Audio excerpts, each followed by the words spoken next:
Hey everyone, I hope all of you are doing well today, and the video might be a little bit misleading today because I'm not building Jungle Book this story, I'm building a jungle in a book. I don't even know if this qualifies as a diorama anymore, but enjoy. So to get the title out of the way right off the bat, I'm not smart enough to think of that beforehand. While I was building the diorama, I was thinking, yeah, I'm building a jungle in a book. After I finished building it, I was still thinking I have built a jungle in a book. I've built Jungle Book. Wait a minute. So yeah, after I finished building, a title came to me, and then I realized as well, like, oh, it's a story, it's a Disney movie. Why did I not see this beforehand? Like, I was struggling what to name this video, but then it's Jungle Book. But then that might also come because the Disney movie Jungle Book is like my least or one of my least favorite Disney movies, which is kind of strange because Tarzan I really like, is one of my favorite Disney movies. But at the core of it, Tarzan and Jungle Book are kind of similar. Like, it's a kid who was raised by wild animals, and so like at the core it's similar, or at least has the same core elements, which makes it kind of strange why I don't like Jungle Book.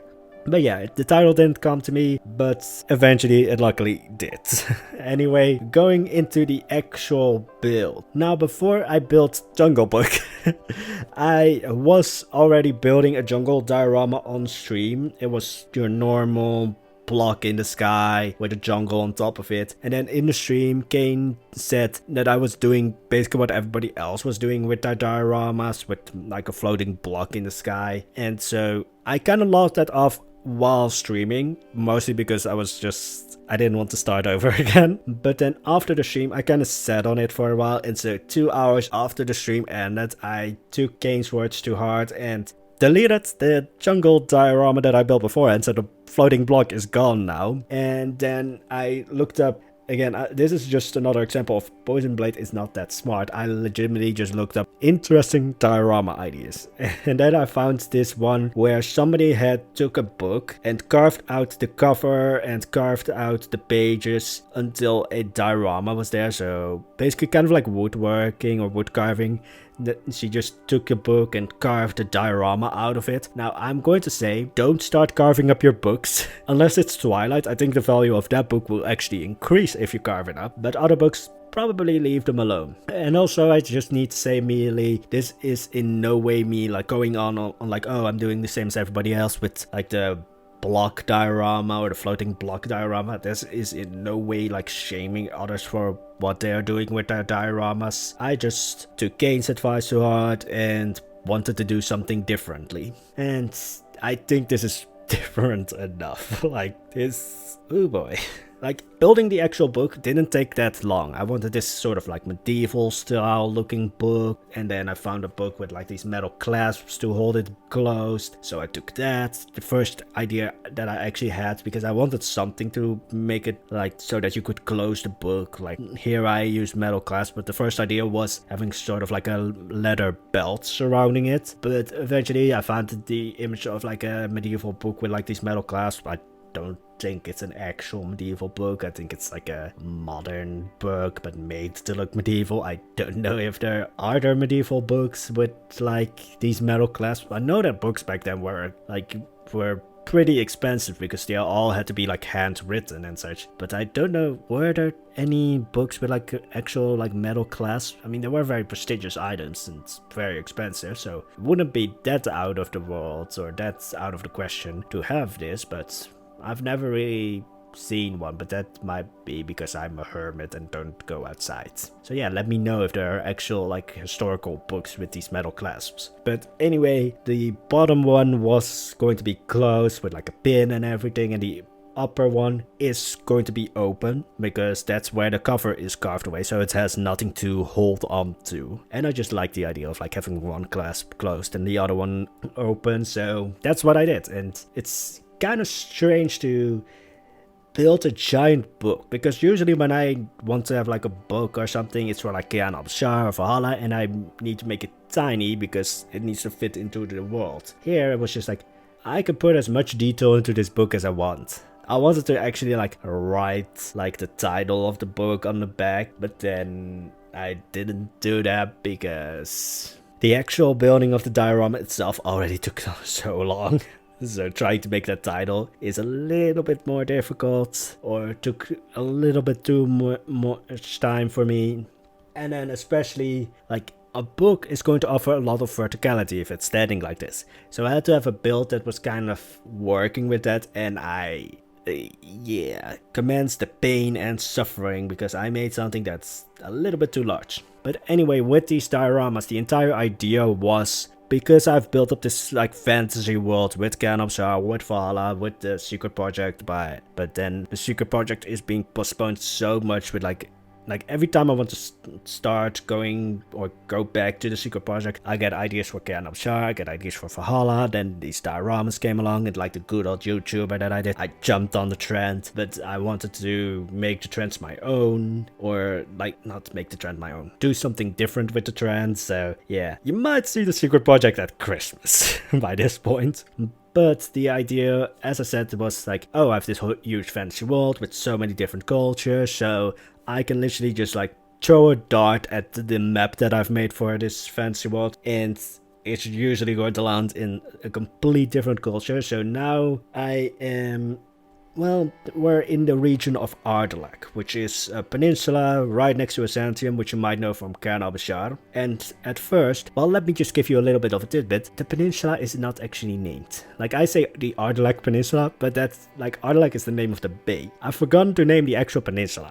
But the peninsula is supposed to be like inspired by like Indian culture, and then I kind of just threw that away and went more southeast, and now it's more inspired by Indonesia, Thailand and such. Mostly because I wanted to inflict suffering upon myself by the architecture. Yeah, I'm just going to say this right off the bat. I know I'm not doing this architecture style justice. It's the architecture style of the Toraja people of the highlands of Sulawesi. I think the architecture style is Tongkonan. I'm not getting that correctly in any way, shape or form. I'm always horrible at pronunciation, so I apologize in advance. But the main feature of this architecture style is the roof. Now, my roof is an insult basically to the Toraja people, because the roof in real life, it's supposed to have this gentle curve, but when I tried building the roof, there was a lot of like just straight bits, and then it kind of stuck out. In real life it looks a lot better, so I implore you to look up the real life the real life part, the real life architecture, because I'm not doing it justice here. I know that for sure. I already butchered the pronunciation, and I'm not really doing the architecture justice. But the feature of the roof is, as I said, it has this nice curve, and then there's this massive jutting out of the roof in front of the building. And yeah, I got the idea right. But this is the pitfall of having like these one-off builds with like completely different architecture styles than what I've done before. It's like, it's the first time of me building this, and the first time of you, or at least of me, building a different architecture style. It's always going to be a little bit wonky. It's not going to be the greatest. Usually, like, this is the safety that Karamshar and Valhalla and the secret project give me. I can refine the architecture, or at least not refine the architecture, but refine my building techniques to get the architecture style correctly. With these one-off builds, the pitfall is like, I don't have that luxury, so I'm already like, apologies for not getting the architecture style 100% correct, but I do believe I got the idea correct. But yeah, the other main feature of this build is, of course, that it is on stilts, which makes total sense, because with the monsoon or the rainy season, it makes sense to have your building off the ground or your house off the ground, because otherwise it's going to flood.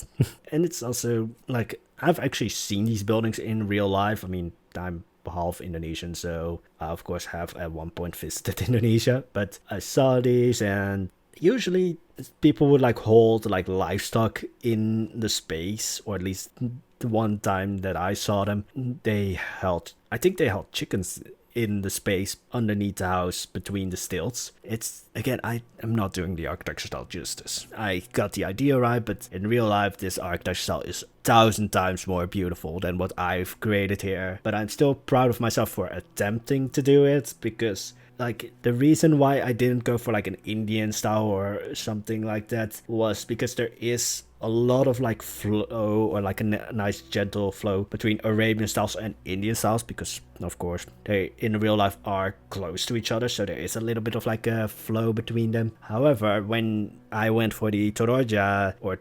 Tonkonan, one second, let me just like, I have it open here because I wanted to get it correctly. The Toraya people of the Sulawesi Highlands, Tonkonan. I'm probably still not pronouncing that correctly, but I'm going to apologize a lot in this video. But yeah, in real life this looks a lot better than what I've done, but I'm still proud of myself because it's such a different architecture style, and like I wanted to challenge myself. I wanted to take Kane's suggestion of doing something differently completely too hard, and like if I went with like an Indian style, there would be too much like the Indian architecture. There are some core elements, or there are some elements that are similar to Arabian style, so I was just like, yeah, I want to do something completely different. Cue pain and suffering.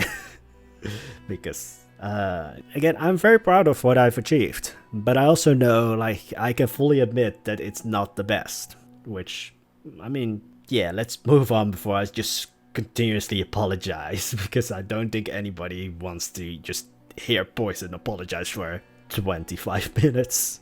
But anyways, so another thing about this architecture style is, like, yes, there's a giant roof with a massive jutting out, but then also all of these buildings are just like beautifully decorated. Like there's wood carvings, paint. They're usually, the ones that I've seen at least, are usually red or reddish with like yellow or orange colors. There's also always, like on the roof, like the roof also sort of slants outwards to follow the curve of the roof a little bit, but the upper part of the house, which as I said curves out a little bit or follows the curve of the roof, for some reason always, or a lot of times, has like a rooster paint on top on it. Like a rooster on top of a ball. Like there's probably, yeah, there's just going to be a lot of cultural things that I won't immediately get or that I will miss. But I was just like intrigued of like, huh, why a rooster? Because there's also going to be like this massive pole in front of the house, or in front of the building, that I know is there to keep up the roof, because it is this massive jutting out. So if that pole wasn't there, the roof would probably be kind of unstable. So there's that. And then usually it was like, this is the one time that the Indian statue pieces came in clutch, because there's this cow hat statue, and a lot of times, like, I scoured Pinterest to get as many references as possible, but a lot of times there's a cow hat, like a carved wooden cow head, in front of the building, or in front of the building at like in the middle front of the building, attached to the actual building, of course. And then on the pole that is holding up the roof, that I will build later, this is supposed to be like the reference to the rooster painted on the actual building itself. But in front of the building where the pole is going to be, the pole is usually like lined with like the, not really skulls, but like the horns of a cow. Like there's usually like just a lineup of like horns, or like horns, one horn on top of the other, just like lined up, which I'm going to miss like a lot of like cultural stuff of like, why is this or what's this, and I can only by now like think or like speculate what it's about. But my speculation is that it's a status thing, or like a wealth thing, like you show how many cows you own or have owned. There might also of course be a religious significance behind like the lining up of the cow horns. I didn't do that for this build, because I also saw some buildings where they didn't have that. Also, yeah, it's me not knowing the right pieces to do that. Frontier is not going to give us dead animals. I was going to install Nick's mod pack, or like safari pack, because from what I know there are like the horns in there, but in the end I decided not to do that, because I think the house is already, well, the house and the entire diorama is already very busy. So I was just like, alright, just for like a looks visual aesthetic thing, I'm not going to line it with like cow horns. But in real life, a lot of times these houses do have like cow horns just piled up on top of each other, lining the pillar that's in front of the building. And then there's the carved wooden cow head. And yes, it's a wooden cow head because it's very like, you can see that it's not an actual cow head, basically. But anyway, as I might have already said, but by this point I am kind of losing track of what I said and didn't say. Like this is the point in the video where Poison forgets what he talked about previously. This is usually the time span where I have the memory of a goldfish. This entire video is like me apologizing and me not being smart. It's that. But I wanted to have the idea of like the diorama sort of like the pages are transforming into the world. Kind of like books, if they're written well, can teleport you or transport you into this world. And I wanted to have that idea. Of course, with the book itself, it has a lot of verticality. So yeah, I didn't think of that when I was building the building because the building is a little bit large. I might want to make it smaller the next time I go about this. Although I'm probably not going to build another book. Well, I have ideas for like a laid open book, but I'm not going to build another book like this. Like that's the fun of dioramas. You can build hugely different things and I have a lot of ideas, but like the good old YouTuber that I am, I'm going to hoard those ideas for fear of anybody doing it before me. Even though that might actually work backwards because I don't announce what I'm going to do. Other people might get the idea and then yeah, YouTube is weird. Anyway, so with the book, like this is what I meant with like the book being carved out. Although of course with the real life picture that I saw was just the pages here, I'm really just like the pages of the book are slowly transforming into cliffside and such. The house or the building on top of what I'm building right now is like a stand-in. It's not a finished building because there's supposed to be a staircase. Like that was the only thing so far I think that was missing. I think by this point I was like, I spent so much time on the actual building. I wanted to get the terrain work and the foliage work and such done and the rock work and such. And of course with this amount of verticality, I'm going to build a waterfall. Like you can't build this much verticality and not have a waterfall. So yeah, the main feature of this build, besides the actual jungle book, is also the waterfall, which yeah, I wanted to make a secret area behind the waterfall because, I mean, that's what you see in fantasy and games and such. You can't build a waterfall without a secret area behind it. But I forgot about the secret area behind it because, as you will see, I just abandoned it. I think the secret area behind the waterfall is just a hole into the book by this point. Here's the fun thing another fun thing about these dioramas, they don't actually take as much time as an episode of Cannibal Shar and such, because they are one-off builds. I don't have to think of like, oh, how does this fit into the larger project? How does this connect to that or that? No, I don't have to think about that, which already takes off a lot of time of like the thinking process of like, what am I going to build? So these dioramas don't really take that much time compared to an episode of Cannibal Shar or Valhalla. Secret project. Again, you might see it by Christmas by this point, but because of these dioramas, and I have a lot more planned, but because of them, I can actually make larger builds for Cannibal Shar and such because I have more time, because I can build Cannibal Shar in the background while I'm building a diorama. But yeah, so this diorama is all about like the region of Ardalek, which was first supposed to be this Indian civilization or Indian inspired civilization. Now it's like a Southeast Asian inspired civilization. I really need to name that peninsula. Again, I need to drop in a map of the Ardalek region just so that you guys have like a kind of a reference point of what I'm talking about, because I know not everybody is going to be like really into like fantasy building or fancy worlds that I've set up. So I need to drop in a map, but I will probably forget that because I have the memory of a goldfish. Maybe a goldfish even has a better memory than me, because I already forgot what I talked about after like 15 minutes.